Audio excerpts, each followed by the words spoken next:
सर्वप्रथम मैंने कल भी अपनी बात में कहा था कि सनातन धर्म को पूरे विश्व में लेकर जाना है। राष्ट्र हित की जागृति को हमको जगाना है। देश के हर वर्ग के विकास की हमको बात करना है।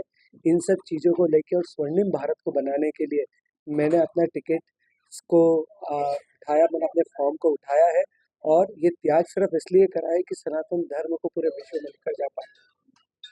अक्षय जी, कांग्रेस के संयुक्त नीति पटवारी भी आप पर लगातार हमला हो रहे हैं। वो कह रहे हैं कि बहुत टिकट जिनको नहीं मिला वो जाते तो इतना नहीं लगता, लेकिन टिकट मिलने के बाद आप आए और आपने पार्टी के साथ धोखा किया। अ, हर ज़माने में एक टैगलाइन होती है, अगर कलयुग की मैं बात करूँ तो संघे शक्ति कलयुग है। संघे शक्ति कलयुग है मतलब अगर कलयुग में अगर किसी को आगे बढ़ना है तो वो सिर्फ और सिर्फ संघ और संगठन की शक्ति से ही आगे बढ़ सकते हैं। तो ये लाइन मैं इसलिए भी दे रहा हूँ कि जो बाकी लोग मेरे बारे में बात कर रहे हैं वो इस पर विचार करें और इस पर चिंतन करें। कांग्रेस के बारे में क्या कहना चाहेंगे? संगठन के बारे में, राहुल गांधी के बारे में? मैंने एक लाइन में पूरी परिकाष्ठा कर दी, संघे शक्ति कलयुग है, जहाँ संगठन होगा वहीं राम राज्य आएगा। कांग्रेस के लोग कह रहे हैं आपने डर के मारे और फुटबॉल के कारण आपने पार्टी बदली है, सत्य है क्या? अगर ऐसा होता तो जो आदमी विधानसभा 4 से टिकट मांग रहा था, जिसको कि हम अयोध्या कहते हैं और मध्य प्रदेश की सबसे टफ सीट मानी जाती है, अगर उस सीट से वो काम करने की ताकत रखता है तो उसके मन में कोई डर और भय की बात करना पूरी बेईमानी है।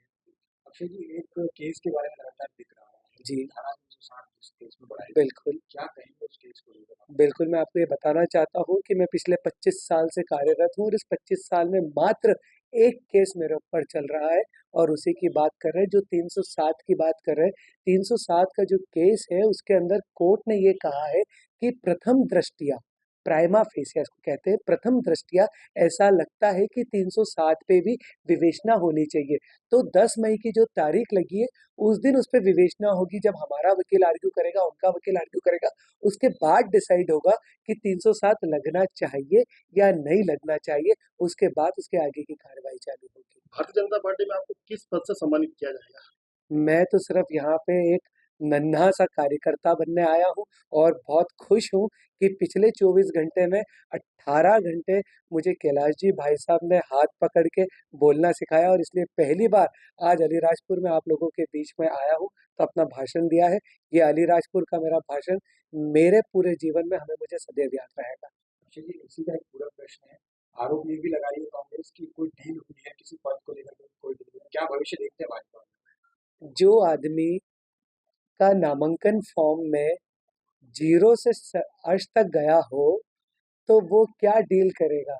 आज की तारीख में मेरे पास क्या है और क्या नहीं है ये पूरा डिस्क्लोज्ड है। जो आदमी 15 लाख की घड़ी पहनता है उसको कोई क्या डील में देगा? भाजपा में क्या भविष्य दिखता है? मैं तो राम राज्य के लिए काम करना चाहता हूँ। जो दायित्व मुझे दिया जाएगा, जितने नीचे स्तर से भी दिया जाएगा, एक छोटा कार्यकर्ता, ईमानदार कार्यकर्ता, राम भक्त बन के काम करना चाहता हूँ। कांग्रेस पार्टी कितनी सीट जीत रही है मध्य प्रदेश में? कांग्रेस पार्टी मैं कभी इस मैथमेटिकल कैलकुलेशन में नहीं पढ़ता हूँ, लेकिन इस बार ये जरूर कहूंगा, अब की बार 400 पार। अभी हमने मंच पे देखा, लाइटर नोट पे ये बात है जी। कैलाश जी ने आपसे ही मैथमेटिक्स करवाया था, अ, सीटों को लेकर क्यों आप बचना चाह रहे हैं इस सवाल से? देखिए, जो मुझसे मैथमेटिक्स कराया गया था वो मल्टीप्लिकेशंस का था और ज्योमेट्रिक का था। आप जो बात कर रहे हैं वो लॉजिकल रीजनिंग की है। दोनों में अलग अलग बात होती है। गुणा भाग करना, डिवाइड करना, मल्टीप्लाई करना आसान होता है, लेकिन लॉजिकल चीजों पे बात करना अलग होता है। लेकिन कहाँ प्लस होगा, कहाँ माइनस होगा, वो एक दूसरी बात है। बॉटम लाइन आज ये है कि भाजपा 400 पार है, ये मैं। मतलब जैसे भी आपने बताया गुणा भाग करने में माहिर खिलाड़ी है, तो अपने पुराने कार्यकर्ता कांग्रेस के नेता उनके लिए गुणा भाग करेंगे या भाजपा के लिए? वो लॉजिकल है।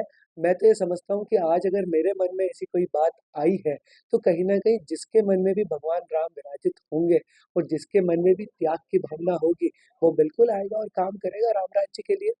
आपके मन में भगवान राम की भावना, राम धन की भावना किन लेट जगी? बात लेट जगने की नहीं है, बात हमेशा से ही हमारा आराध्य देव है। मैं जब भी आज सुबह निकलता हूँ तो हमेशा पहले मैं भगवान को प्रणाम करता हूँ। मैं जैन समाज से आता हूँ, हमारे पाठ पूजा होती है वो तो सारे करता ही हूँ।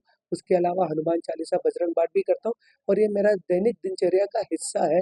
लेकिन मुझे ऐसा लगता है कि आज जब हम कलयुग में रहते हैं, जहाँ हर आदमी कर्मवीर बनना चाहता है, हर आदमी पैसे कमाना चाहता है, अपने घर को आगे बढ़ाना चाहता है, उसके साथ-साथ ये भी महत्वपूर्ण है कि उसके दिल में धर्म भी होना चाहिए, उसके दिल में भगवान के लिए आस्था भी होनी चाहिए, उसको भी अपने आराध्य देव को मानना चाहिए, उसके मन में भी संस्कार होना चाहिए। तो ये देश संस्कार और संस्कृति का है, और संस्कार अगर किसी के मन में आते हैं और उसको आगे बढ़ाते हैं, तो इसमें कोई गलत